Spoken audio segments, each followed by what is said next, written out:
Hello friends. स्वागत है आपका प्लेटोनिक पे। आज से हम लोग सोशोलॉजी ऑप्शनल की एक नई रिवीजन सीरीज स्टार्ट करने जा रहे हैं, जो कि बहुत इनोवेटिव तरीके से डिज़ाइन किया है मैंने।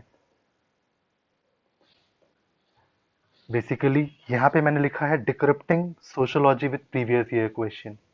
इसका मतलब यह है कि हम लोग सोशोलॉजी को सिलेबस वाइज, जो भी सिलेबस के टॉपिक हैं और जो भी प्रीवियस ईयर क्वेश्चन आ चुके हैं, उनके बेसिस पे समझेंगे। वैसे ये रिवीजन सीरीज है, तो बहुत इन डेप्थ में नहीं जाएंगे। बट हाँ, अगर आपको इन डेप्थ में चाहिए चीज़ों को, तो आप हमें कमेंट बॉक्स में मैसेज कर सकते हैं। हम उसके अकॉर्डिंग एक नई सीरीज लॉन्च करेंगे। सो चलिए स्टार्ट करते हैं। बट हाँ, पहले स्टार्ट करने से पहले आपको कुछ चीज़ें बता दूं कि वीडियो का स्ट्रक्चर कैसा रहने वाला है। इसमें मैंने लास्ट 10 ईयर के question, even more than 10 year के क्वेश्चन मेंशन किए हैं, जो कि टॉपिक वाइज हैं। जैसे कि फर्स्ट टॉपिक हमारा मॉडर्निटी पे है, तो मैंने उसके बारे में जितने रिलेटेड क्वेश्चन आए हुए हैं उनको लिखा हुआ है। इतना करने के बाद हम पीवाईक्यू में कुछ कीवर्ड्स को ढूंढेंगे कि किस कीवर्ड के सराउंडिंग में क्वेश्चन बनते हैं। ऑलमोस्ट यूपीएससी कहने को क्वेश्चन के सेंटेंस या फिर कह लो वर्ड चेंज होते हैं, बट कंटेक्स्ट हमेशा सेम होता है। हम उन कीवर्ड को भी देखेंगे कि कौन से कीवर्ड के सराउंडिंग में क्वेश्चन आते हैं। फिर उसके अकॉर्डिंग मैं आपको सजेस्ट करूंगा कि बॉडी में क्या रहेगा, हम थिंकर कौन से यूज करने वाले हैं, हम कैसे अप्रोच करेंगे किसी आंसर को, और लास्ट में मैं आपको कुछ कंक्लूजन दे दूंगा कि एक जनरल कंक्लूजन आप क्या लिख सकते हो अपने आंसर में। सो एक और चीज आपको मैं मेंशन करना चाहूंगा फ्रेशर्स के लिए, जो ये वीडियो फर्स्ट टाइम या फिर काइंड ऑफ जिनका सोशोलॉजी अभी नया स्टार्ट करने जा रहे हैं, तो उनके लिए ये है कि आप इस वीडियो को देखो। फिर आगे आपके पास जो भी आपका खुद का कंटेंट है, सोर्स है, आप उसको रीड करो। फिर आप प्रीवियस ईयर क्वेश्चन को खुद आंसर करने की कोशिश करो और देखो कि आपने क्या मिस किया और कितने हद तक आप सही आंसर कर पा रहे हो। फिर आप इन सबसे एनालाइज कर सकते हो। इवन अगर आपको लगता है कि आपकी कॉपी आपको भेजनी है, तो टेलीग्राम का एक लिंक हम डिस्क्रिप्शन में डाल देंगे। आप वहां पे हमें मैसेज कर सकते हो कि सर कुछ कॉपीज हैं, आप देख सकते हो। बट उसके लिए इतना, हम एक पीयर ग्रुप बना सकते हैं जिसमें हम कुछ अच्छी कॉपीज को पिन कर सकते हैं। बट वो फर्दर प्रोसीजर होगा, जैसा भी होगा हम आपको इन्फॉर्म कर देंगे। आइए स्टार्ट करते हैं। पहली चीज है modernity and social change in Europe. तो देखो मैंने टॉपिक वाइज किस तरीके से बताया है इसको। पहले मॉडर्निटी इन यूरोप डिस्कस करेंगे, फिर social change in Europe discuss करेंगे, फिर इमर्जेंस ऑफ सोशोलॉजी, कैसे सोशोलॉजी आई है उसमें। हाँ, मॉडर्निटी में हम आपको स्टेजेस बताएंगे। सोशल चेंज का बेसिकली मतलब क्या होता है कि इम्पैक्ट, जो भी हुए हैं प्रोसीजर उस टाइम, उसका इम्पैक्ट क्या क्या पड़ा सोसाइटी पे। उसके अलावा जो इंटेलेक्चुअल फोर्सेस थे जिन्होंने इमर्जेंस कराई, हम उसके बारे में आपको बताएंगे। तो प्रीवियस ये क्वेश्चन देखते हैं। मैंने ये कुछ रेड लाइन से मार्क कर रखा हुआ है। ये बेसिकली आपको हाईलाइट किया है कि आप देखो कुछ कीवर्ड आप इनसे ढूंढ के निकालो। तो निकालोगे आपको दिखेगा modern societies, modernity, modernisation, modernity. तो कहीं ना कहीं हमारे पास तीन चीजें एड्रेस करने को हैं, मॉडर्निटी और एक social change.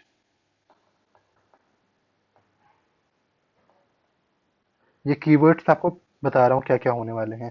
Historical antecedents, intellectual forces,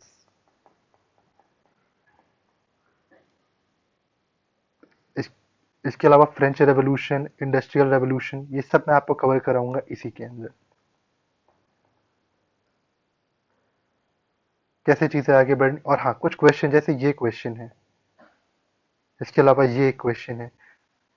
इन क्वेश्चन को मैं अलग से भी आपको वीडियो के एंड में बता दूंगा कि इन क्वेश्चन को आप कैसे अप्रोच कर सकते हो, इन क्वेश्चन में आप कौन कौन से पॉइंट ऐड कर सकते हो। सो पहले तो हमें ये जानना होगा, जैसे हमारा पहला कीवर्ड था modernity, but still we should know that modernity से पहले क्या सिचुएशन थी। तो देखो, ये आपको बस पॉइंट लिखना है, आपको बहुत डिटेल में नहीं जाना है, इसलिए मैंने बस पॉइंट लिखा है इन पॉइंट्स को बस समझने के लिए कि थर्ड सेंचुरी बीसी और फिफ्थ सेंचुरी एडी में क्या सिचुएशन थी। सिविलाइजेशन बहुत प्रॉपर तरीके से डेवलप थी, स्टेट का क्लासिफिकेशन था, डिस्क्रिमिनेशन बहुत रेयर थे, इन्वेजन नहीं था, सोशल कोहेशन था। ये सारे पॉइंट आप मेंशन कर सकते हो। बेसिकली जो मॉडर्न टाइम के लोग थे ये कहते हैं कि एक गोल्डन एरा था वो। बट उसके बाद होता क्या है, पॉपुलेशन एक्सप्लोजन होता है। जब पॉपुलेशन एक्सपैंड करती है, डिफरेंट डिफरेंट किंगडम आते हैं, कहीं ना कहीं एक डिस्क्रिमिनेशन स्टार्ट हो जाता है, हायरार्की डेवलप होना शुरू हो जाती है, किंग्स जो है वो रूथलेस हो जाते हैं, उन्हें कॉमन पीपल से मतलब नहीं होता। सो इन सब सिचुएशन को डार्क एज बोला गया है बेसिकली। तो डार्क एज का मतलब क्या है, social evil. Social evil like racism, slavery, feudalism मतलब फ्यूड और सर्व का रिलेशन,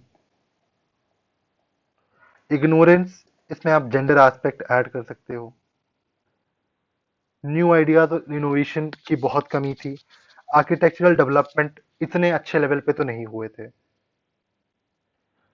तो अब इस डार्क एज के बाद क्या हुआ कि डार्क एज को कुछ लोगों ने ऑब्जर्व किया होगा, अपनी थ्योरी दी होगी, तब तो हम मॉडर्नाइजेशन की तरफ बढ़े होंगे। तो वो सब आगे मैं आपको बताऊंगा। तो बेसिकली मॉडर्निटी को हम स्टेजेस में देखते हैं। फिलोसफिकल मॉडर्निटी, बेसिकली जिन लोगों ने ऑब्जर्व किया कि हाँ ये जो क्राइसिस अब अभी हो रखा है उसे कैसे टैकल करना है, उन्होंने अपने आइडियाज दिए होंगे। फिर एक science and technological modernity. Science and technological modernity में क्या है, नई नई चीजों का इन्वेंशन होना, पावर लूम आना, नई फैक्ट्रीज स्टैब्लिश्ड होना। पॉलिटिकल मॉडर्निटी में बेसिकली हम फ्रेंच रेवोल्यूशन को डिस्कस करेंगे। इनफैक्ट कहा जाता है सोशोलॉजी में कि ये एक बहुत बड़ा ट्रिगर था फॉर इमर्जेंस ऑफ सोशोलॉजी। सो हम इनको भी प्रॉपर तरीके से देखेंगे। सो आइए डिस्कस करते हैं पहले फिलोसफिकल एस्पेक्ट को। तो फिलोसफिकल एस्पेक्ट में आप देखोगे तो इसमें रेनेसा की बात हुई है और इनलाइटनमेंट की बात हुई है। रेनेसा का मतलब क्या है, रीबर्थ और रीअवेकनिंग। इसमें क्या कहना चाहते हैं कि रीअवेकनिंग अबाउट गोल्डन ट्रेडिशन, जो ओल्ड एज के टाइम पे ट्रेडिशन थे उनको रिवाइव करने की बात हो रही है।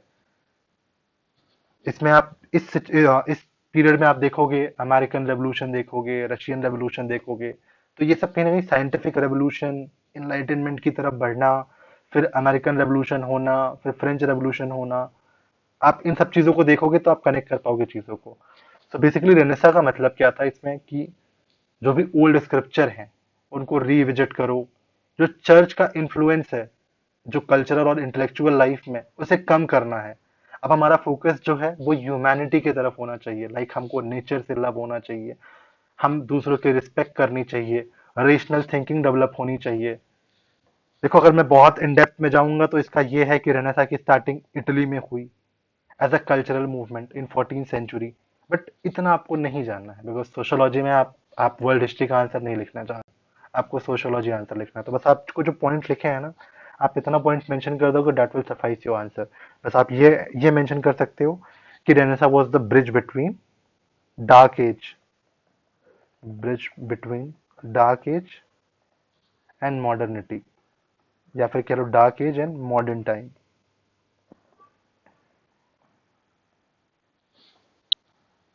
अब इनलाइटनमेंट की बात कर ले तो बेसिकली लोग बहुत कंफ्यूज रहते हैं कि रेनेसा और इनलाइटनमेंट में क्या डिफरेंस है सर। तो देखो इतना आपको बहुत डेप्थ में जाने की जरूरत नहीं है, आप इतना जानो कि टाइम पीरियड का फर्क है।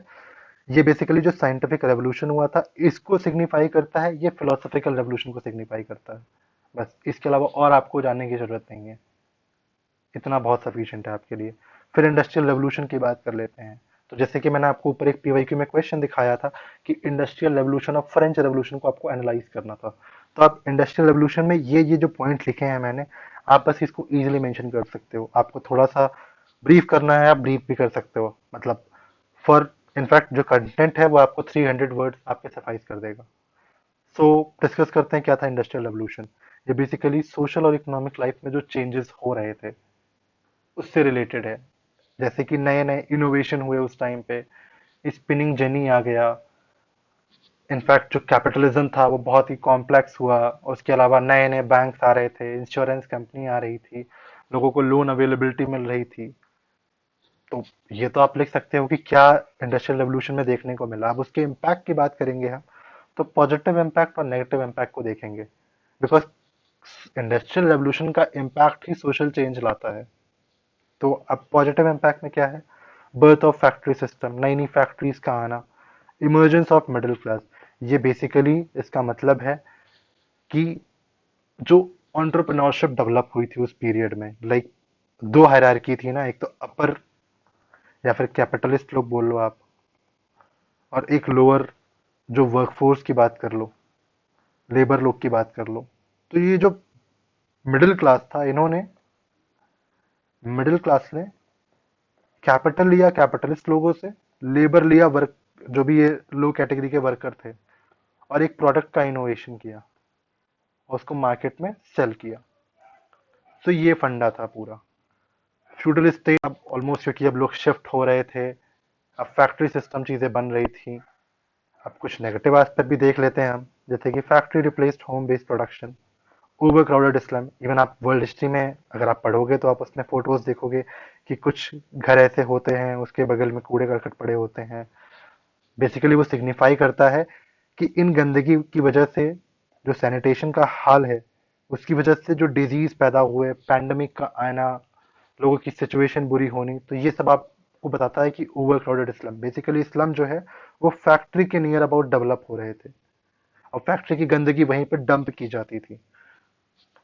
लेबर की सिचुएशन और बुरी हो रही थी क्योंकि वेज गैप बहुत आपको देखने को मिलेगा, जिसको फिर कार्ल मार्क्स ने भी सिग्निफाई किया है अपनी थ्योरी में।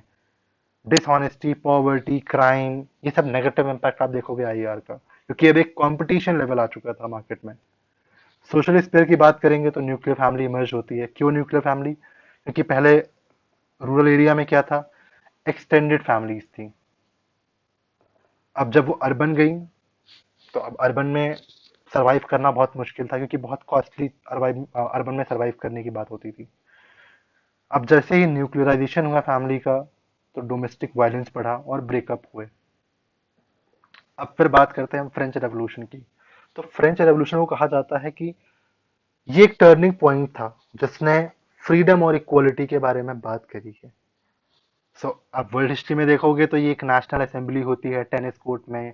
यहाँ पे कॉमनर्स इकट्ठा होते हैं। इनफैक्ट जो नोबिलिटी और क्लर्जी के जो अच्छे लोग होते हैं वो भी यहाँ पे सपोर्ट करते हैं इनको। यहाँ प्रिजन ब्रेक होता है, यहाँ नेपोलियन आकर के डायरेक्टरेट का हेड करता है। ये सब आप वर्ल्ड हिस्ट्री में बहुत डेप्थ में पढ़ोगे, बट आई डोंट थिंक कि आपको सोशोलॉजी में।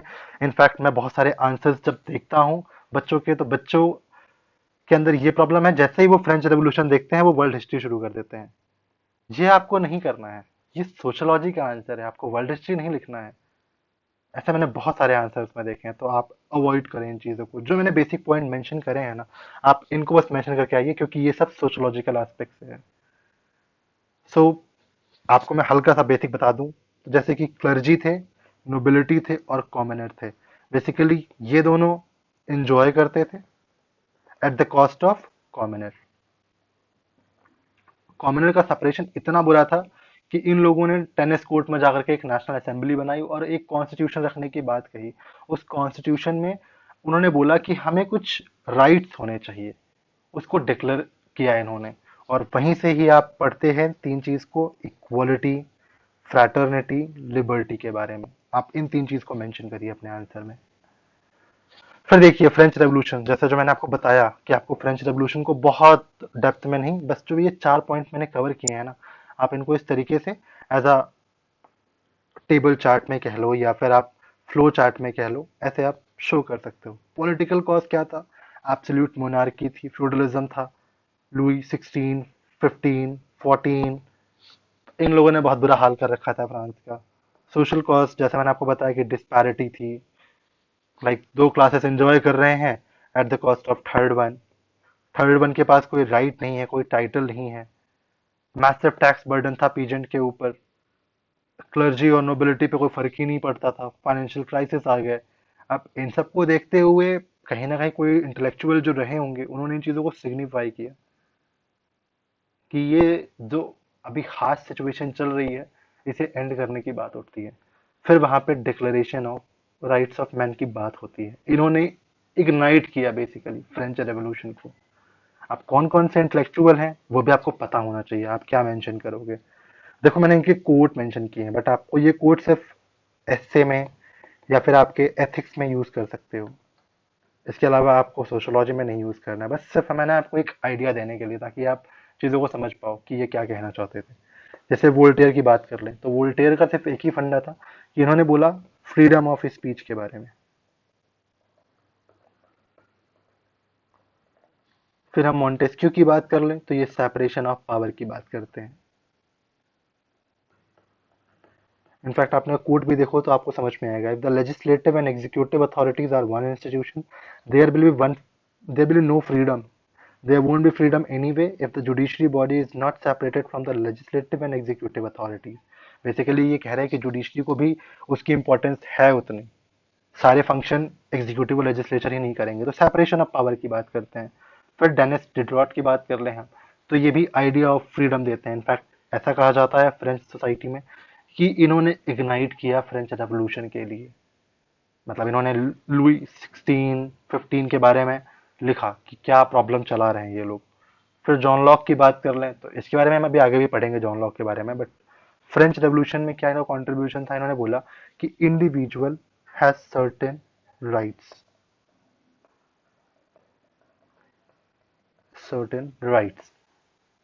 Which can not be taken by authority. अब रूसो की बात करते हैं तो रूसो में क्या है कि सोशल कॉन्ट्रैक्ट थ्योरी है इनकी, जो कि आप एथिक्स में पढ़ते हैं। उसमें कॉन्ट्रैक्ट होता है बेसिकली गवर्नमेंट और पर्सन्स के, सिटीजन के बीच में। हम अपनी बातें रखते हैं कि हम अपने कुछ राइट्स को आपको देते हैं और आपको उनको सिक्योर करना होगा।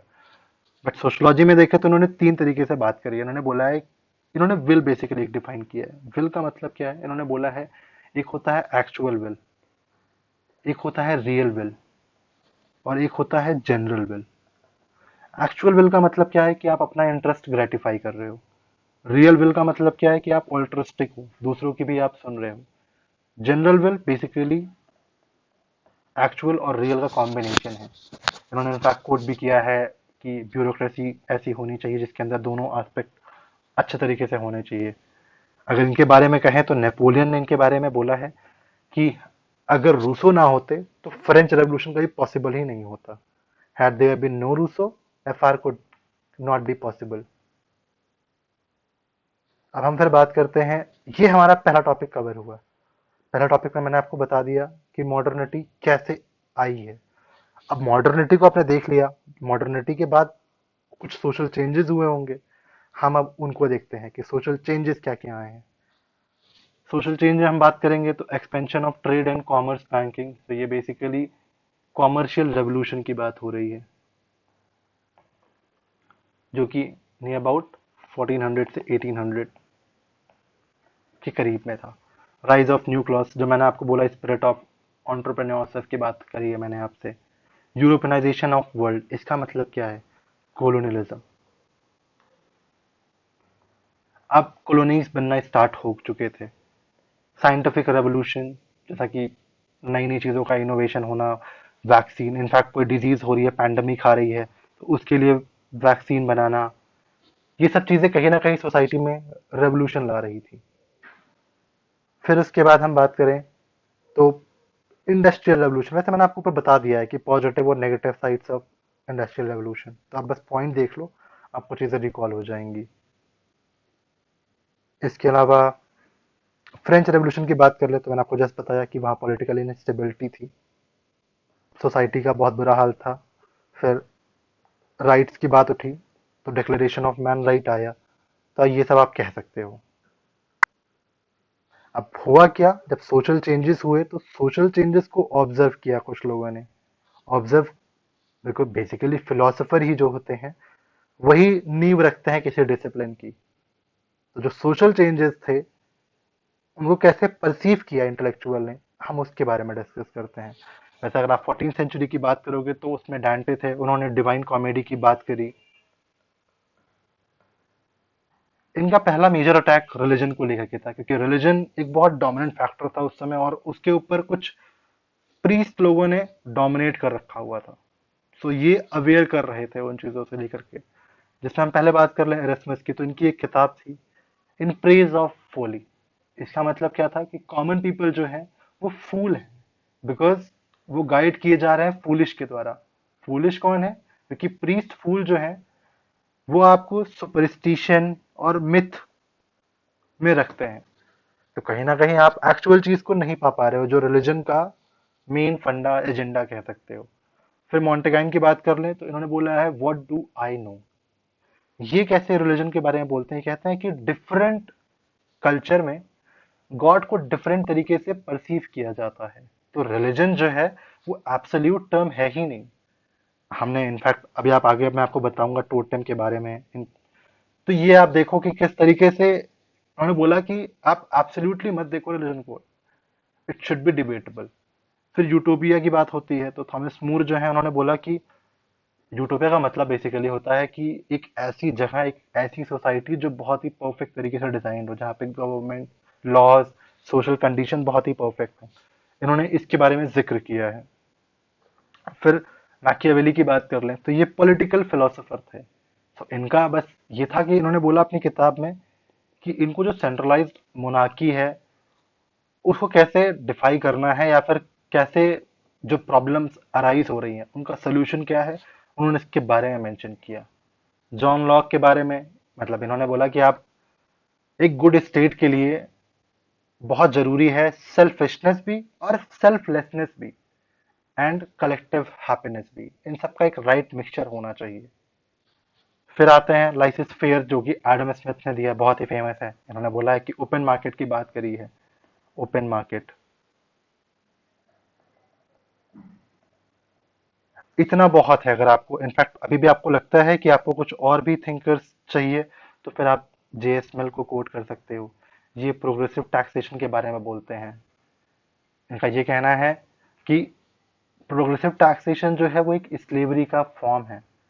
अगर मैं ज्यादा पे कर रहा हूं तो मैं डिमोटिवेटेड रहूंगा कमाने के लिए, मैं नहीं कमाऊंगा बिकॉज मुझे ज्यादा पे करना है।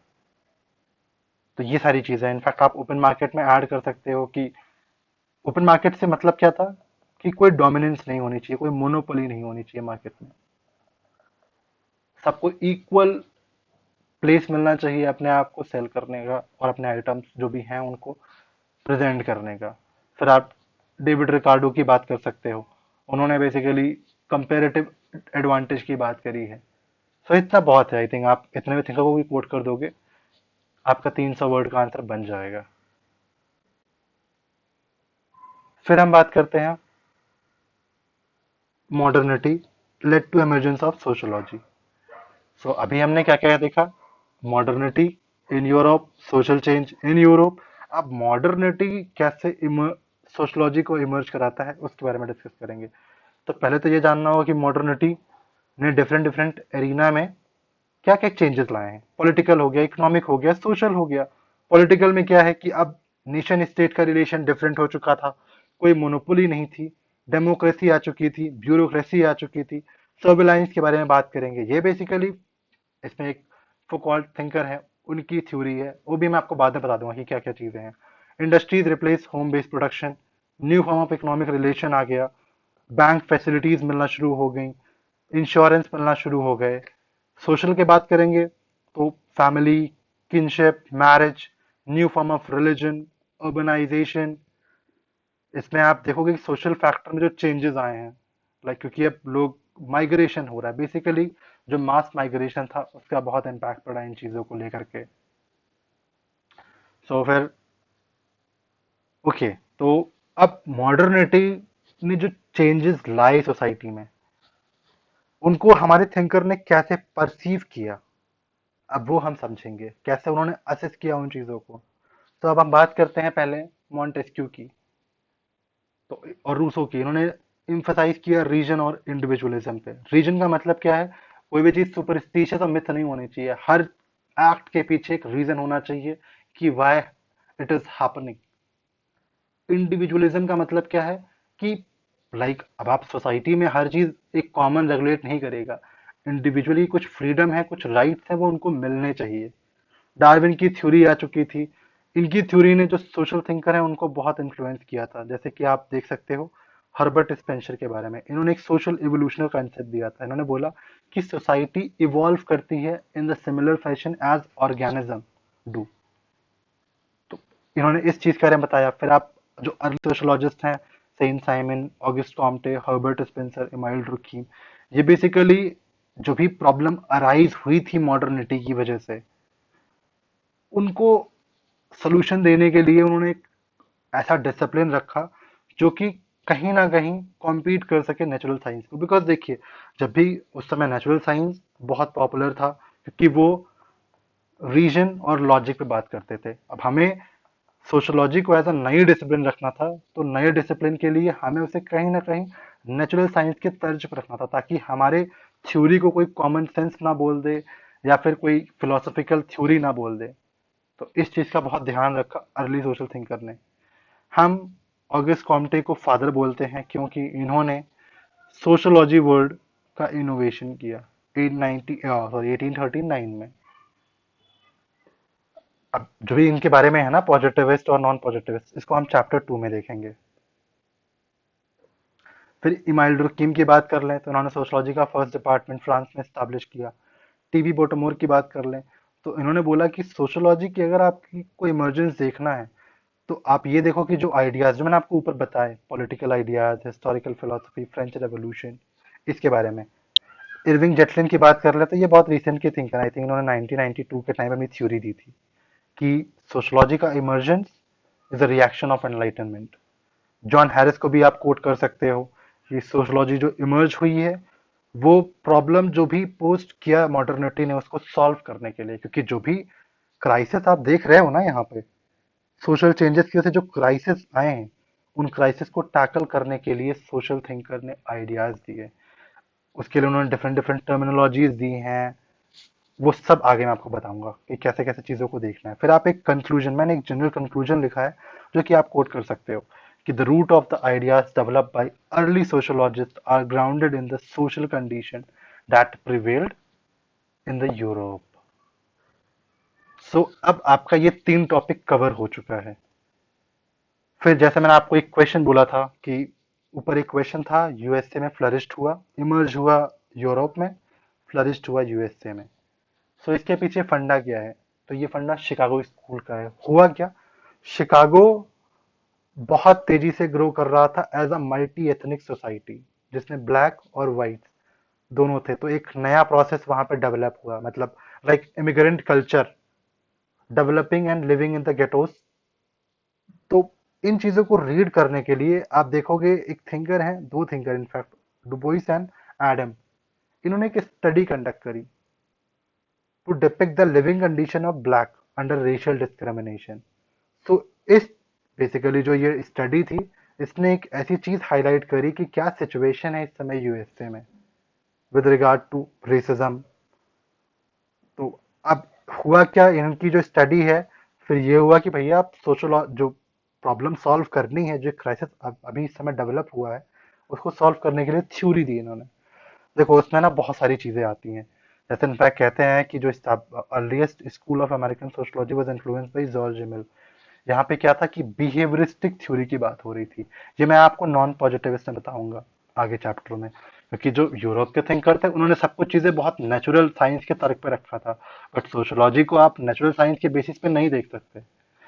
तो इन्होंने इस डिसिप्लिन का नजरिया बदला, एक उसको नया एस्पेक्ट दिया कि आप नॉन पॉजिटिविस्टिक तरीके से देख सकते हो कि बिहेवियरल एस्पेक्ट को, कोई भी इंडिविजुअल एक्ट कर रहा है, उसके पीछे क्या क्या चीजें हो सकती हैं। तो आप इतना मेंशन कर दोगे, आपको 150 वर्ड कंप्लीट हो जाएगा। इसमें आप और थिंकर कोट करना चाहते हो तो मैं भी आपको सजेस्ट कर देता हूँ, जिसमें आप रॉबर्ट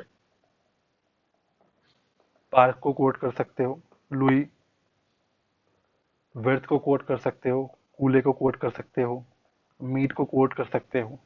ये सब थिंकर आप कोट कर सकते हो क्योंकि ये सब जो है वो शिकागो स्कूल से एसोसिएटेड थे।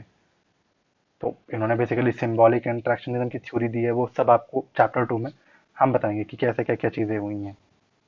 सो आप इतना मेंशन कर सकते हो शिकागो स्कूल को। इनफैक्ट आप शिकागो स्कूल में ये भी कह सकते हो कि ये पायनियर था इन द फील्ड वर्क और पार्टिसिपेंट ऑब्जर्वेशन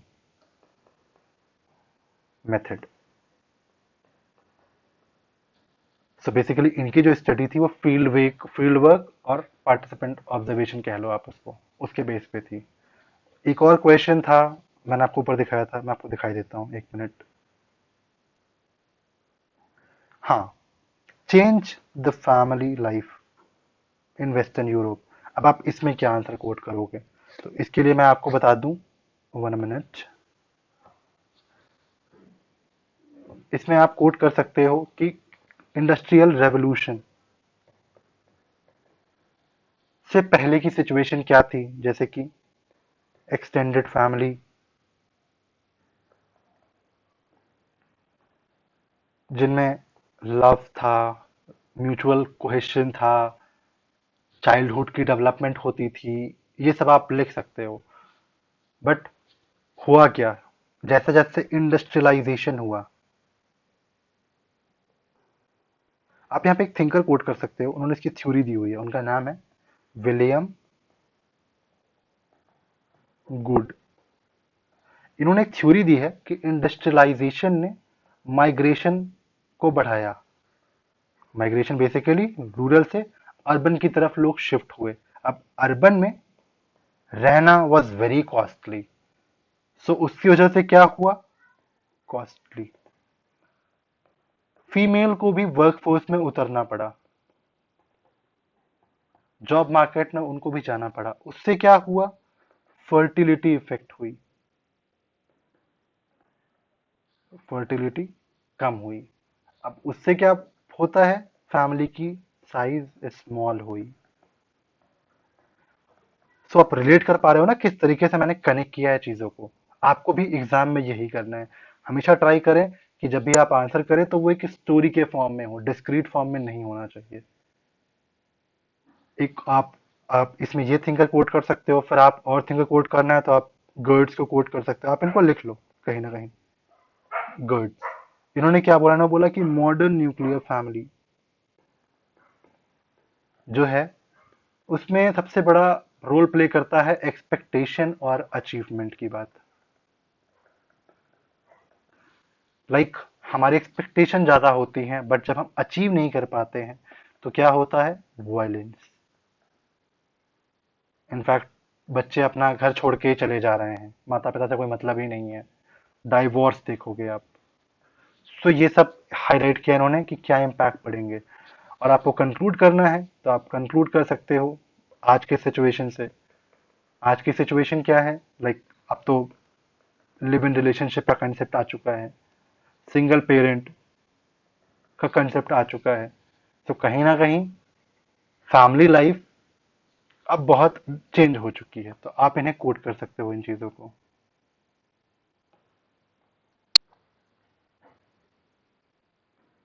सो अब हम बढ़ते हैं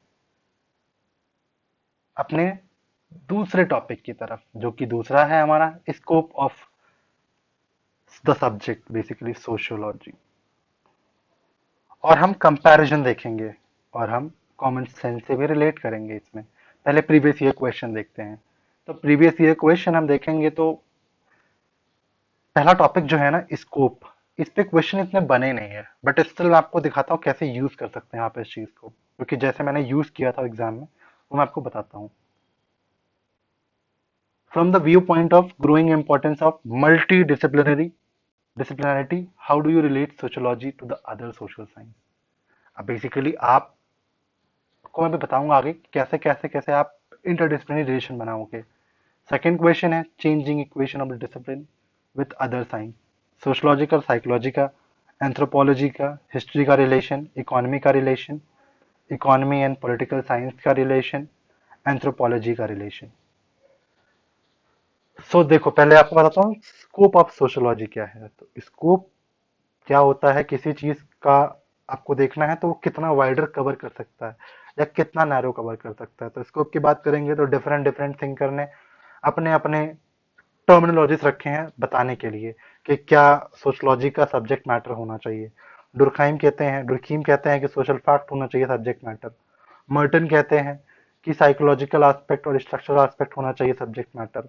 कोम्टे कहते हैं कि भैया सोशल स्टैटिक वाली चीज़ें होनी चाहिए, जिसमें मतलब ह्यूमन की नीड जो है वो इंस्टीट्यूशन फुलफिल करेगा तो स्टेबिलिटी रहेगी इंस्टीट्यूशन में।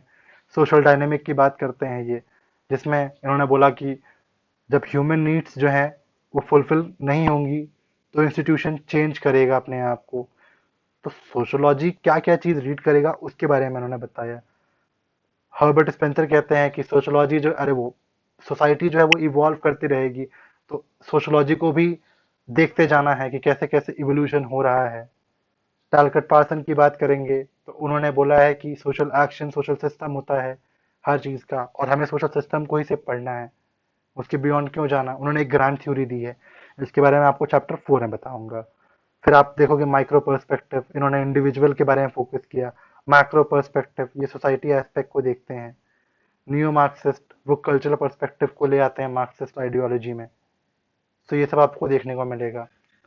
बट एक मैं इसको क्लासीफाई कर दूं दो तरीकों से, तो सबसे अच्छी बात होगी मैं आपको देखूं फॉर्मल स्कूल, सिंथेटिक स्कूल।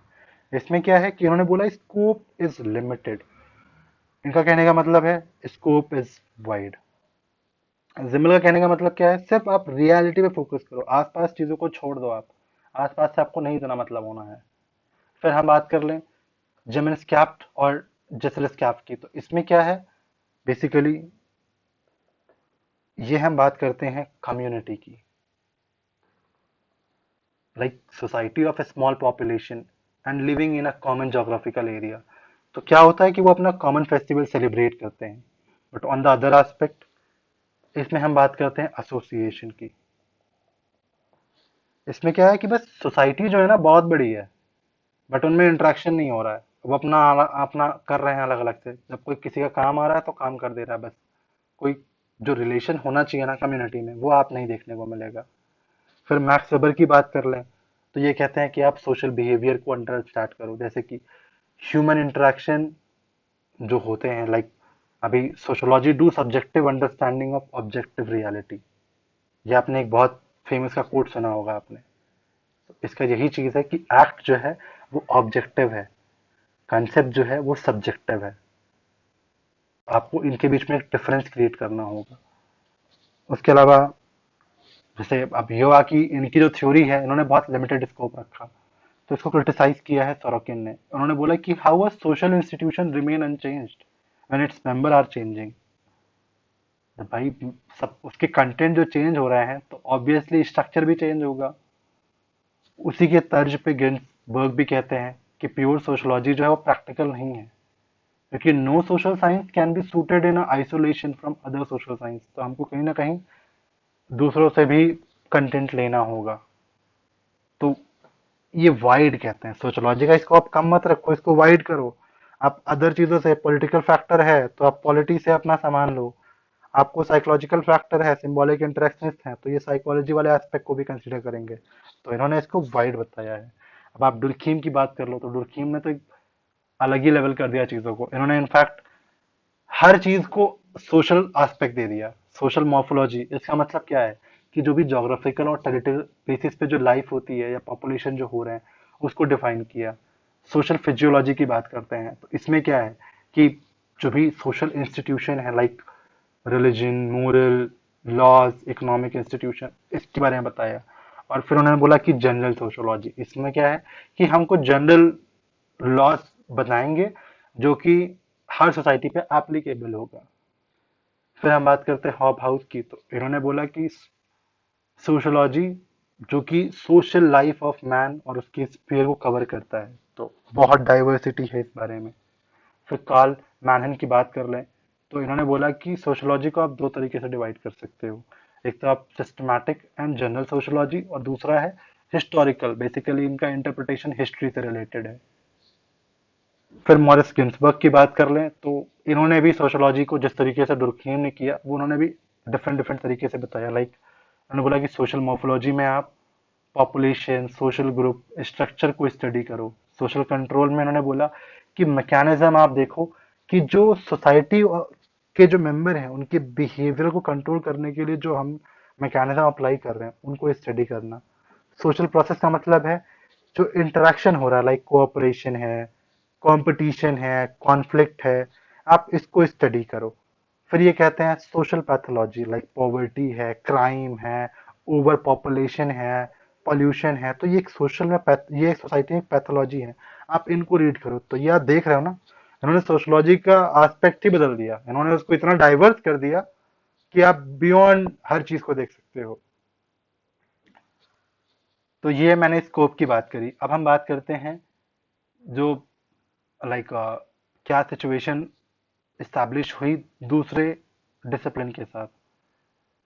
तो पहले हम बात करते हैं सोशोलॉजी और हिस्ट्री की। तो इसमें एक क्वेश्चन आया था, I think 2000, wait a minute, हाँ 2010 में एक क्वेश्चन आया था, sociology without history is rootless and history is without sociology is a fruitless. अब मैं बताता हूँ कैसे इस आंसर को अप्रोच करना है। इनफैक्ट ये क्वेश्चन बहुत ही इंटरेस्टिंग था उस टाइम जब आया था। तो इसमें आप वर्ड को समझो, जैसे आप तो ये कंटेंट समझ जाओगे, आप वर्ड को समझो। रूट और फ्रूट की बात हो रही है। रूट का मतलब क्या होता है, किसी पेड़ का बेस, जिस पे पेड़ मतलब एक स्ट्रक्चर बिल्ट होता है। फ्रूट का मतलब क्या है कि भाई कोई पेड़ है, अगर से फ्रूट नहीं लगेंगे तो वो पेड़ पे क्या ही, फ्रूट कह लो या उसके पत्ते कह लो, तो वो क्या रहेगा, वो कुछ उसका लुक ही नहीं आना है। तो ये क्वेश्चन उस लेवल पे था। तो आप उसको एड्रेस कैसे करते हैं? उसको एड्रेस करने का सबसे सिंपल तरीका ये है कि सोशोलॉजी, पहले तो आप दो तरीके से आप उसको डिवाइड कर लो, like sociology without history is rootless.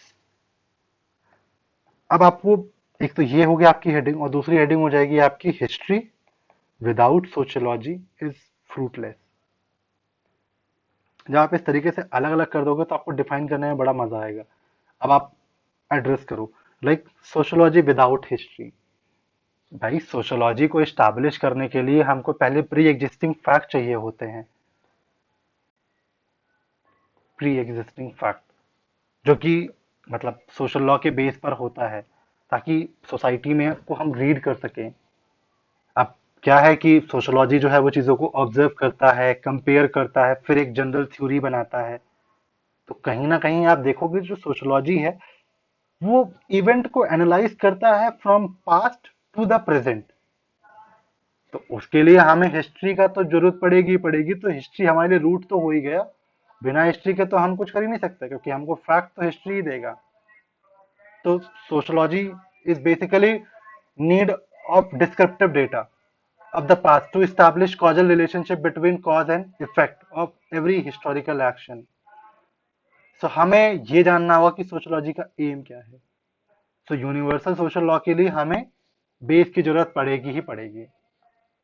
अब आप फिर देखो, अब सेकेंड चीज पे आते हैं, like history without sociology is a fruitless. History तो भाई क्या है, हिस्ट्री एक बेसिकली इंडिविजुअल इवेंट है, पर्टिकुलर इवेंट है। मतलब क्या होता है कि सिर्फ डिफरेंस लाते हैं, लाइक क्या एरा था मुगल्स का, क्या एरा था दिल्ली सल्तनत का, बस एक अलग अलग डिस्क्रीट फॉर्म में चीजों को देते हैं। बट जब आपको उनके बीच का रिलेशन डेवलप करना है ना, एक क्रोनोलॉजी डेवलप करनी है, उसके लिए आपको सोशोलॉजी की जरूरत पड़ेगी। तो सोशोलॉजी जो है वो फ्रूट देता है, मतलब उसको एक स्ट्रक्चर देता है, उसकी खूबसूरती को बढ़ाता है। तो यही है, history without sociology is fruitless.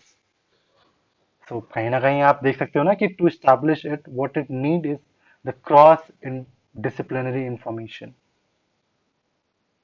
अब आप जनरल आंसर, लाइक क्वेश्चन आता है कि हिस्ट्री सोशोलॉजी में रिलेशन आप डेवलप करो, तो ये मैंने पॉइंट्स लिखे हुए हैं, इसको आप मेंशन कर सकते हो। लाइक हिस्ट्री का मतलब क्या होता है, पास्ट को स्टडी करना, फिलोसफिकल एस्पेक्ट को देखना। जैसे कि अब आप इसमें कोट करना होगा तो आप कोट कर सकते हो थिंकर्स को भी, जैसे कि मार्क्स। कैसे मार्क्स, मार्क्स का है, इन्होंने हिस्टोरिकल मटेरियलिज्म का जो कंसेप्ट दिया। डुरखीम, क्योंकि इनकी जो सोसाइटी की थ्योरी थी वो बेसिकली हिस्टोरिकल फैक्ट के ही ऊपर थी। आप कैसे अप्रोच करोगे इन सब क्वेश्चंस और आंसर्स को? पहले आप डिस्क्राइब करो what is history, what is sociology. Sociology को तो आप लिखिए, आपको डेफिनेशन पता ही है, it is a systematic study of the society.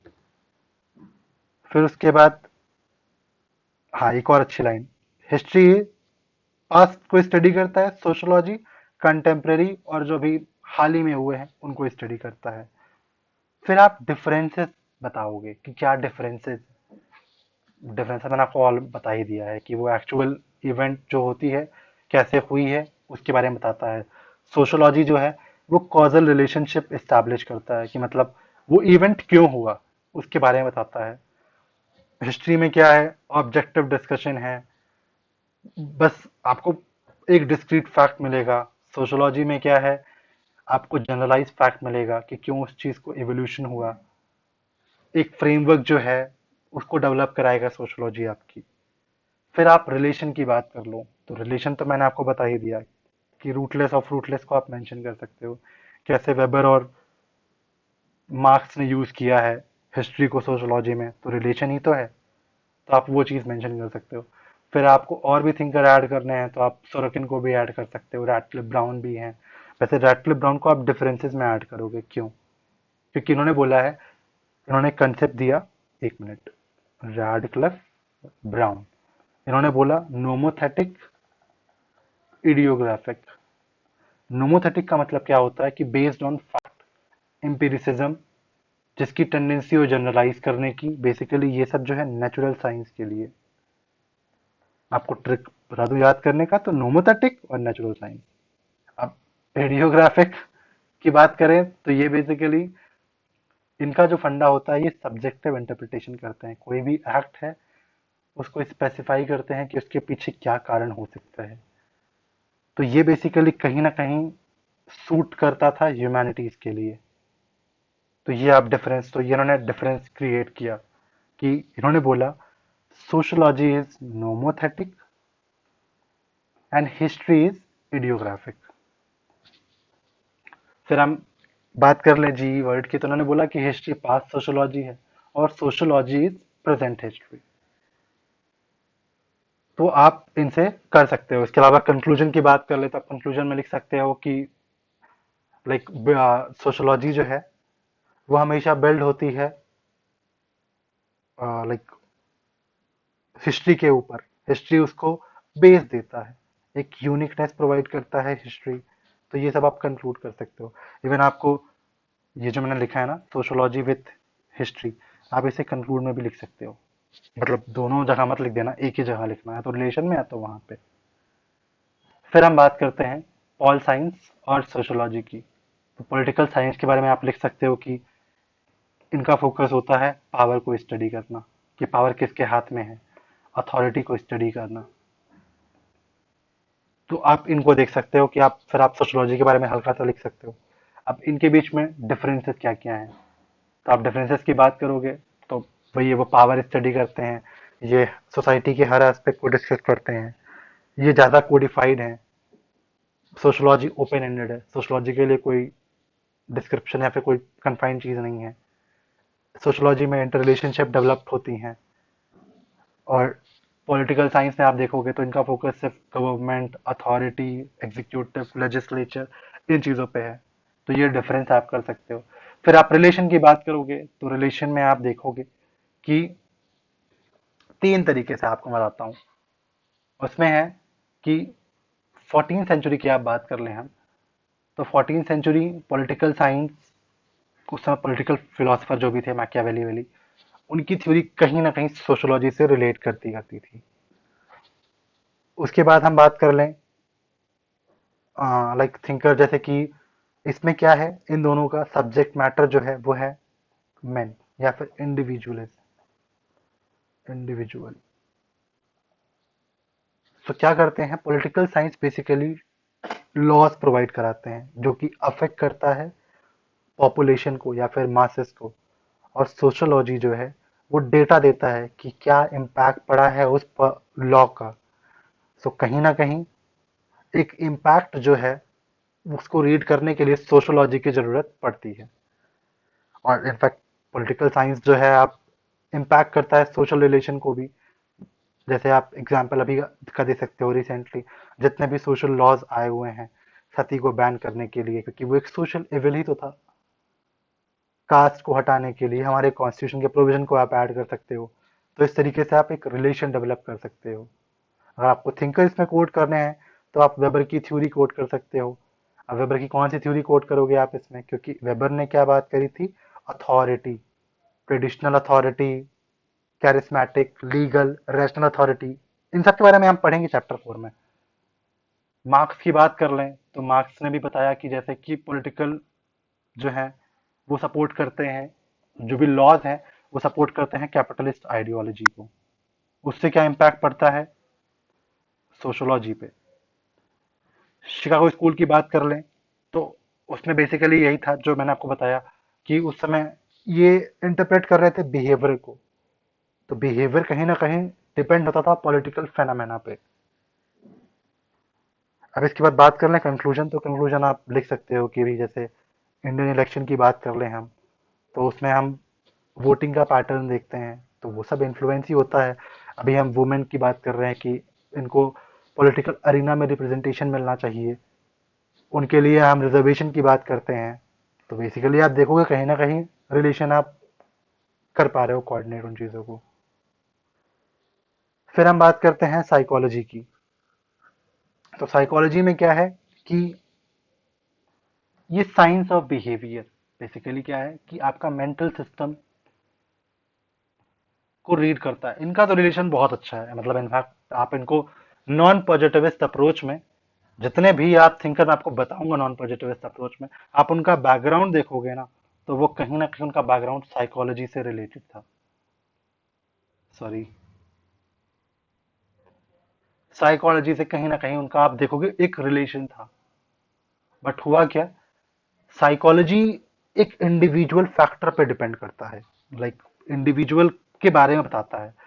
But अगर ढेर सारे इंडिविजुअल हैं, उनमें क्या एक पैटर्न डेवलप हो रहा है, उसके लिए सोशोलॉजी की हेल्प लगेगी।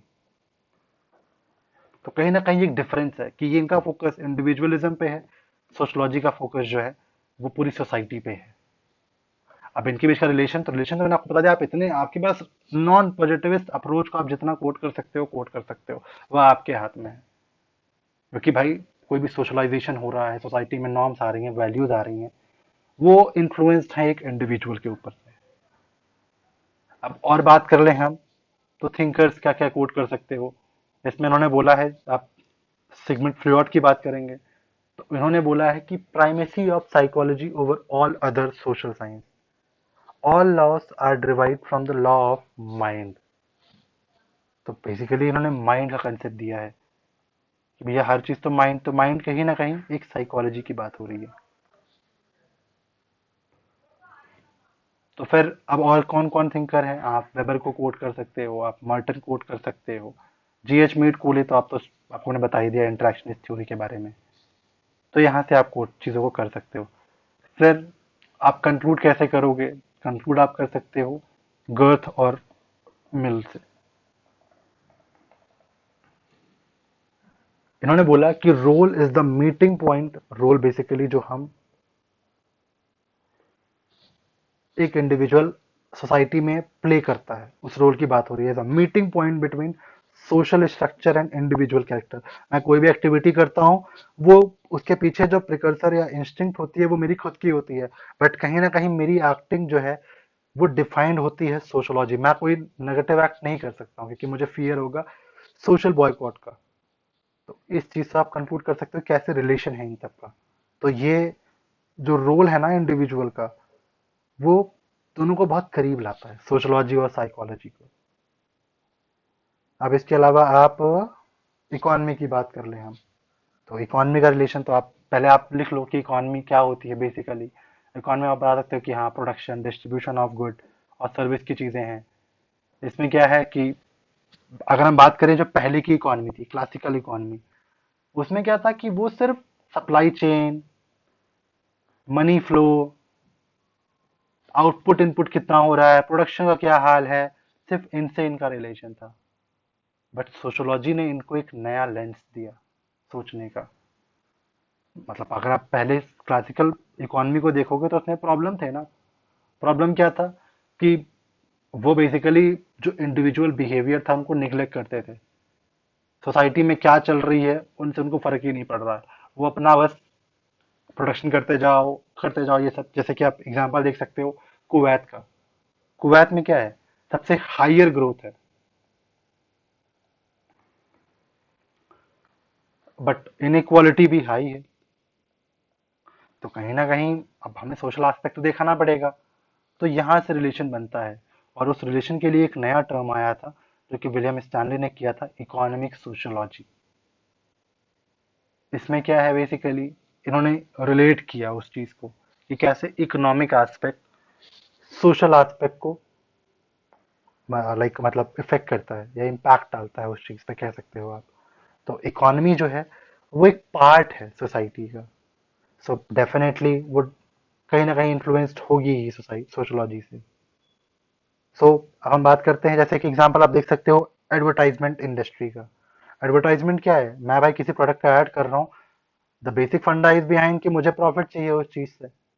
बट एडवर्टीजमेंट का बेसिकली और भी तो मतलब है कि मुझे वो जनता चाहिए जो मेरा प्रोडक्ट खरीदे। तो आप देख रहे हो कि कितना प्रॉपर रिलेशन है इनके बीच में। फिर यहाँ पे मैंने लिखा है फेमिनिस्ट की बात। तो फेमिनिस्ट का मतलब ये है कि like how women in like how work in home link to productive outside. जो फीमेल बात करती है ना कि इकोनॉमिक एस्पेक्ट में हम बहुत लो लेवल पर हैं, उनको सिग्निफाई करने के लिए एक इकोनॉमिक पैटर्न और सोशोलॉजी पैटर्न इन्होंने इसके जो बीच में गैप है ना उसको ब्रिज किया है कि भाई आप इसको रीड करो कि इकोनॉमी का क्या इम्पैक्ट पड़ता है। फिर हम बात करेंगे और थिंकर्स की। तो मार्क्स मार्क्स का तो पूरा रिलेशन ही आप कैपिटलिज्म और इनफैक्ट सोशल इंफ्रास्ट्रक्चर आप उसे कोट कर सकते हो। वेबर की बात करेंगे या डुर्कीम की बात करेंगे हम। तो डुर्कीम, वेबर ने तो साफ साफ बोला डिवीजन ऑफ लेबर के बारे में। डुर्कीम का एक ही कंसेप्ट, मतलब एक ही क्या, उन्होंने सारा कंसेप्ट डिवीजन ऑफ लेबर भी दिया है और उन्होंने कैपिटलिज्म के बारे में भी बताया हुआ है। पियर बुर्दू की बात कर लें हम, तो ये कहते हैं कॉस्ट ऑफ एक्सटर्नलिटीज के बारे में। लाइक अगर कोई अच्छा इकोनॉमिस्ट है तो वो जो नेगेटिव इम्पैक्ट है सोसाइटी पे उसको भी वो कंसीडर करेगा। फिर आप कंक्लूड कर सकते हो लाइक इंडियन कैपिटलिज्म को आप बोलते हो कंपल्सिव कैपिटलिज्म को, बट जापानीज कैपिटलिज्म को बोलते हो आप नेशनलिस्ट कैपिटलिज्म। तो कहीं ना कहीं ये एक डिफरेंस आ रहा है ना। फिर आप कंक्लूजन में कोट कर सकते हो जेंडर बजटिंग के बारे में। मतलब रिलेशन आप कोट देखो, रिलेशन देखो आप कि budget is a economic aspect but gender is a social aspect. So how the gender budgeting terms is making a relation between both discipline. So अब हमारा फोकस इकोनॉमिक ग्रोथ पर होता है। इकोनॉमिक ग्रोथ मतलब prosperity. अब हम sustainable development की बात करते हैं, तो development is a economic term but sustainable is a sociological aspect. तो सोशोलॉजी इकोनॉमी में आप आराम से इजिली 150 वर्ड कवर कर सकते हो। फिर आती है एंथ्रोपोलॉजी की बात। तो एंथ्रोपोलॉजी का मतलब बेसिकली क्या है कि एंथ्रोपोलॉजी एक, हम पास्ट स्टडी करते हैं सिंगल इंडिविजुअल का, डायमेंशन देखते हैं कि biological social cultural basically tribe के बारे में हम बात कर रहे हैं। बट वहीं पे अगर हम बात कर लें सोशोलॉजी की, तो सोशोलॉजी के लिए तो भाई डाइवर्सिटी ही बहुत बड़ी है। मतलब अगर ये पास्ट मैन की बात करते हैं तो सोशोलॉजी मॉडर्न मैन की बात करता है। वैसे ब्रांचेस ऑफ एंथ्रोपोलॉजी आप चाहो तो लिख सकते हो, अदरवाइज इतना इशू नहीं है, बस आप हेडिंग डाल सकते हो। इन्होंने ब्रांचेस में क्या है, फिजिकल एंथ्रोपोलॉजी। इनका क्या है, फिजिकल एंथ्रोपोलॉजी मतलब ये जो डिसेंट हुए हैं उसके बारे में स्टडी करते हैं। कल्चरल, उसमें जो कल्चर है प्रिमिटिव मैन के उसके बारे में स्टडी करते हैं। सोशल, जो सोशल स्ट्रक्चर है, रिलीजन है, एक ट्रेडिशन है, उसके बारे में स्टडी करना। एक अप्लाइड एंथ्रोपोलॉजी, इसमें क्या है कि जितने भी ये ऊपर के तीनों ब्रांच है ना, इनका एक समावेश। अगर रिलीजन की बात कर लें तो रिलीजन में हम देखेंगे इमाइल डुर्किम ने कंपैरेटिव सोशोलॉजी की बात करी है। Comparative sociology and social comparative sociology. Emile Durkheim कहते हैं कि एंथ्रोपोलॉजी जो है वो एक कंपैरेटिव सोशोलॉजी है और एंथ्रोपोलॉजी जो है वो सोशोलॉजी का प्रिमिटिव। तो बेसिकली क्या है, ये कंपेयर कर रहे हैं कि सोशोलॉजी और कैसे रिलेशन है एंथ्रोपोलॉजी में।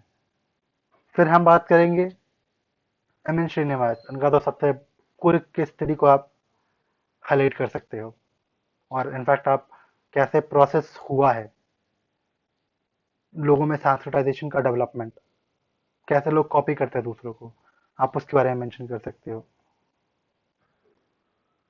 फिर हम बात कर रहे हैं डिफरेंसेस की, तो डिफरेंसेस क्या है? Studying pattern, like anthropology discuss करता है ओरिजिन एंड डेवलपमेंट के बारे में, सोशोलॉजी जो है वो डेवलपमेंट की बात करता है। ये ट्राइबल और past peasant societies, pre literate societies को रीड करते हैं। सोशोलॉजी कॉम्प्लेक्स सोसाइटीज को रीड करता है, इंडस्ट्रियल को रीड करता है। एंथ्रोपोलॉजीज जो है वो दूसरे कल्चर, मतलब लाइक दूसरी चीज को दूसरा ही समझेंगे, उनको अपने से रिलेट नहीं करते हैं, आइसोलेशन इनके अंदर बहुत ज्यादा है। तो आप इस तरीके से रिलेट कर सकते हो इन चीजों को। अगर हम टेक्निक की बात कर लें तो इसमें क्या है कि ये पहले सब्जेक्टिव टेक्निक्स को यूज करते थे स्मॉल स्केल में, बट मतलब बस ये देखते हैं सामने वालों को और इंटरप्रेट करते हैं। बट सोशोलॉजी में क्या है, सब्जेक्टिव भी है, ऑब्जेक्टिव भी है, दोनों का समावेश है। अब कंक्लूड करना है तो कंक्लूड आप इस तरीके से कर सकते हो कि डिस्टिंक्शन जो है सोशोलॉजी और एंथ्रोपोलॉजी के बीच में, in a true respect, like India जैसा, आप एक कंटिन्यूटी देखोगे, continuity between different population. So आप रिलेट कर सकते हो कैसे डिफरेंट पॉपुलेशन जो है, लाइक अर्बन रूरल पॉपुलेशन जो है, ट्राइबल नॉन ट्राइबल पॉपुलेशन जो है, वो कैसे एक साथ रहते हैं। तो इन डिसिप्लिन को आप कहीं ना कहीं, लाइक अब हमारे बीच में ट्राइबल नॉन ट्राइबल कोई डिफरेंस तो है नहीं, बट एंथ्रोपोलॉजी और सोशोलॉजी का आप मिक्सचर देख लो। फिर हम बात करते हैं कॉमन साइंस के बारे में। कॉमन साइंस बेसिकली, इस पे क्वेश्चन हम पहले देखते हैं क्या क्या क्वेश्चन आए हुए हैं। तो प्रीवियस ईयर क्वेश्चन में है, अभी तो फिलहाल लास्ट ईयर ये क्वेश्चन आया हुआ था, और मतलब ये क्वेश्चन बहुत ही इजी था। इनफैक्ट कुछ करना ही नहीं है, आपको कॉमन सेंस से रिलेट करना है।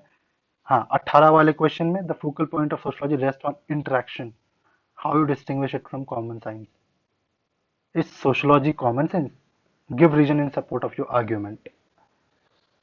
तो पहले आपको कैसे अप्रोच करना है, अप्रोच करने के लिए क्या है, आपको बेसिकली पता होना चाहिए कि क्या है common science, sorry common sense क्या है। Common sense is basically routine knowledge जो आपको डेली एक्टिविटीज से आपको पता चलता है। तो कहीं ना कहीं ये एक फेथ की बात है भाई, बिलीफ की बात है कि हाँ ये चीज ऐसा होता है तो होता होगा, इसमें कोई फैक्ट जैसी चीज नहीं आ रही है। और क्या है कि कॉमन सेंस जो है वो एक इंडिविजुअलिस्टिक का एक्सप्लेनेशन है, लाइक मैं कोई चीज अपने बेस पे एक्सप्लेन कर रहा हूँ, जरूरी नहीं कि इसका सोशल फैक्टर आएगा। जैसे अगर आप पॉवर्टी की बात कर लो, तो पॉवर्टी में क्या है कि सो कॉमन सेंस यही कहेगा ना कि वो गरीब हैं क्योंकि वो काम नहीं करना चाहते, उनके पास उतना तेज दिमाग नहीं है, ये सब प्रॉब्लम है।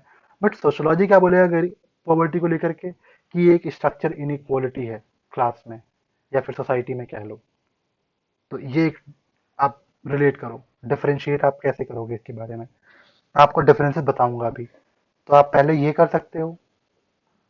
फिर उसके बाद आता है कि similarity between common sense and sociology. तो क्या है कि अब होता क्या है, सोशोलॉजी तो ऐसे तो है नहीं कि कोई भी चीज हुई आप उसको सोशोलॉजी कह लोगे। कोई एक डे टू या फिर रूटीन एक्टिविटीज ही होंगी जिनको आप रीड करोगे, और फिर उसके बेसिस पे आप एक थ्योरी दोगे, कि एक सोशोलॉजिकल थ्योरी दोगे। तो कहीं ना कहीं हमको जो रॉ मटेरियल है वो कॉमन सेंस ही देता है। और कभी कभी क्या होता है कि हम कुछ थ्योरी दे देते हैं, बट वो कॉमन सेंस बेस पे देखते हैं तो वो थ्योरी प्रूफ नहीं हो पाती है। तो एक चैलेंज भी करता है ये। तो कहीं ना कहीं पूरे डिसिप्लिन को जो है वो एनरिच करता है, लाइक रॉ मटेरियल देना, चैलेंज करना। तो एक जो फीडबैक का प्रोसीजर है ना, उससे क्या होता है, डिसिप्लिन जो है वो एनरिच होती है। Feedback always led to enhancement of the discipline. फिर है सेकंड पॉइंट, हाइपोथेसिस हम बिल्ड कर सकते हैं उसमें। फिर आप कंटेम्प्रेरी सोशोलॉजिस्ट यूजिंग, जो कॉमन सेंस की बात करते हैं आज के टाइम पे, वो है फेनोलॉजिस्ट, एथ्रोमेथनोलॉजिस्ट, क्योंकि यही कहते हैं ना कि भैया साइंटिफिक मेथड जो है वो इतना पॉसिबल चीज़ नहीं है, आप उसको रिजेक्ट करो। बल्कि कॉमन सेंस का बहुत ज़्यादा इम्पैक्ट होता है, क्योंकि ये तो नॉन पॉजिटिविस्ट लोग हैं, इनके लिए बिहेवियरल अप्रोच बहुत ज़्यादा मैटर करता है। पोस्ट मॉडर्निस्ट की बात कर लें, तो वैसे देखा जाए तो modernist were more focused on natural science, but post modernist ने क्या बोला कि आपको थोड़ा इंक्लूड करना पड़ेगा कॉमन सेंस, या फिर बिहेवियरल अप्रोच को, क्योंकि सोशोलॉजी को आप आइसोलेशन में डेवलप नहीं कर सकते हो, इम्पैक्ट बहुत पड़ता है चीज़ों का। फिर आप एंथोनी गिडन को कोट कर सकते हो, like sociology knowledge become part of common sense knowledge. अब इनके बीच का डिफरेंस देख लेते हैं। तो डिफरेंस आपको पता होना चाहिए। डिफरेंस क्या है कि ये सरफेस पे दिखते हैं, लाइक आपको सिर्फ ऊपर ऊपर पता होगा कि अच्छा ये चीज़ ऐसे हो रही है, किसी बंदे ने किसी के पॉकेट से पैसे निकाले तो इसका मतलब वो चोर है, ये आपका इंटरप्रिटेशन होगा। बट सोशियोलॉजी क्या करता है, इंटरकनेक्टेड एंड रूट कॉज, उसके पीछे कारण क्या है, उसने क्यों वो कांड किया। हो सकता है वो भाई बहन हो सकते हैं, रिलेटिव हो सकते हैं, वो उसके हाथ से उसके जेब से पैसा निकाल रहा हो। सबसे बड़ा एग्जाम्पल है यहाँ पे नमस्ते करना, लाइक नमस्ते या पैर छूना कह लो। पैर छूने को हमारे वहाँ कल्चर बोलते हैं, बट कॉमन सेंस आप फॉरेन वर्ल्ड में देखोगे तो उसे स्लेवरी का नाम दिया जाता है। तो वही चीज़ है जो अपीयर होती है सरफेस पे, उसको इंटरप्रेट करना कॉमन सेंस की बात है। ये कंजेक्चर और बेसिकली स्टीरियोटाइप बिलीफ है। तो अब और इसी जगह पे सोशोलॉजी जो है वो क्या है, वो बेसिकली लॉजिक और रीजन पे बात होता है। कंजेस्टर का मतलब क्या होता है, कंजेस्टर मतलब होता है कि कोई भी ओपिनियन या कंक्लूजन वो किसी इनकम्प्लीट इंफॉर्मेशन के बेस पर है, हमें उसके पीछे का रीजन नहीं पता है, बट हमने इंटरप्रेट कर लिया कि हाँ ये चीज़ ऐसी होगी, तो वो कॉमन सेंस नॉलेज है। बट सोशोलॉजी में हम रीजन जानते हैं, उसके पीछे का लॉजिक समझते हैं कि क्या उसके पीछे हो सकता है। अजम्पशन और इंट्यूशन बेस्ड, हमें कोई इंट्यूशन आ गई वो कॉमन सेंस है, बट उसके पीछे कोई एविडेंस है, कोई ऑब्जेक्ट है, तो फिर फैक्ट है, तो हम उससे बिलीव कर सकते हैं कि वो एक सोशोलॉजिकल एक्ट हो सकता है। स्पेसिफिक कंक्लूजन की बात कर लें, ये जनरलाइजेशन की बात होती है जो कि applicable to many other societies. Status quoist मतलब ये अपनी चीज़ों पे अड़े रहते हैं, ये चेंज ओरिएंटेड होते हैं, ये अनरिफ्लेक्टिव होते हैं। सोशोलॉजी एस्पेक्ट में आप देखोगे कोई भी थ्योरी है या फिर कोई, जैसे हम पढ़ते हैं ना, कोई भी थ्योरी है, कैपिटलिज्म है, तो उसके पीछे अगर मार्क्स ने कुछ दिया है तो उसको क्रिटिसाइज करने के लिए बहुत सारे आ गए हैं। तो कहीं ना कहीं ये डिबेट चलता रहता है, उनको क्रिटिसाइज करने के लिए फिर कोई और आ गया है, तो वो एक डिबेट सोशोलॉजी में, सोशोलॉजी खुद को इतना डाइवर्स रखता है कि वो फीडबैक बहुत वाइडर तरीके से लेता रहे। पर्सनल जजमेंट जैसा कि इंट्यूशन बेस्ड मैंने बोला, ये कंसेप्ट और मेथड बेस्ड है। Positivist like Durkheim and mark sorry, उन्होंने रिजेक्ट कर दिया। क्यों रिजेक्ट कर दिया, क्योंकि सिचुएशन देखो ना आप, उस समय क्या था कि हमको नेचुरल साइंस के तर्ज पे अपनी डिसिप्लिन को रखना था। तो हम कोई कॉमन सेंसिकल नॉलेज नहीं दे सकते थे, या फिर हम उसे ज़्यादा प्रमोट नहीं कर सकते कि ये फिलोसफिकल और कॉमन सेंस नॉलेज है। हमने एक प्रॉपर डेफिनेशन दिया, प्रॉपर हर चीज़ें करी, टर्मिनोलॉजीज दिए, ताकि डिफाइंड हो सके कि हाँ सोशोलॉजी जो है एक नया डिसिप्लिन है, very different from common sense. तो दोस्तों, सीरीज यहीं पर एंड होती है। इसमें हमने पहला चैप्टर बहुत प्रॉपर तरीके से समझा कि किस तरीके से हमें कैसे चीज़ों को अप्रोच करना है। हमने आपको बॉडी बताई, हमने आपको थिंकर्स के नाम बताए। सो अब आप इस सीरीज को प्रॉपर तरीके से, अगर आप नहीं समझ पाए हो तो आप दोबारा इसको देखो। ये बहुत ही क्रिस्प है, मैंने पूरे चैप्टर को कोशिश करी है कि 1 घंटे के अंदर समझा सकूं मैं आपको, और मैंने आपको कंटेंट प्रोवाइड कर दिया ताकि जो आने वाला एग्जाम है आप उसमें बस ये बेसिक कंटेंट याद करके जाओ और अपनी चीज़ों को पुट कर सको कि yes I know this thing, मुझे ये पॉइंट ऐड करने हैं। तो ये एक रिवीजन सीरीज थी जिसमें आपसे बेसिक पॉइंट याद करके जाओ, मेंशन करो, so you can get at least, आपको मैक्सिमम मार्क्स की तो मैं श्योरिटी नहीं दे सकता, बट आपको कंटेंट और मिनिमम मार्क्स, अच्छे मार्क्स मिल जाएंगे, इतना तो आप जान के रखो। क्योंकि जो मैंने कंटेंट बनाया है वो बहुत डिफरेंट डिफरेंट सोर्सेस कवर किए हैं, और कोशिश करी है कि मैं आपको एक बेसिक फंडा दे सकूं। मैंने बहुत हाई नहीं रखा है, मैंने आपको सिर्फ बेसिक फंडा दिया है चीज़ों का, क्योंकि बेसिक फंडा से आपको हेल्प मिलेगी जो फर्स्ट टाइमर है, लाइक जो सोशोलॉजी को फर्स्ट टाइम अप्रोच कर रहे हैं। तो ये बेसिक फंडामेंटल आप चीज़ों को देख सकते हो। फिलहाल थैंक यू लेक्चर में बने रहने के लिए। दूसरी सीरीज हम बहुत जल्दी लॉन्च करेंगे, और ऐसे ऐसे करके हम पूरी सोशोलॉजी को रिवाइज कर लेंगे विद इन 20 आवर्स में। 20 आवर्स ही बहुत ज़्यादा है, इनफैक्ट मैं कोशिश करूंगा 15 आवर्स में ही हम सोशोलॉजी को पूरा रिवाइज कर लें। तो thank you so much for your support.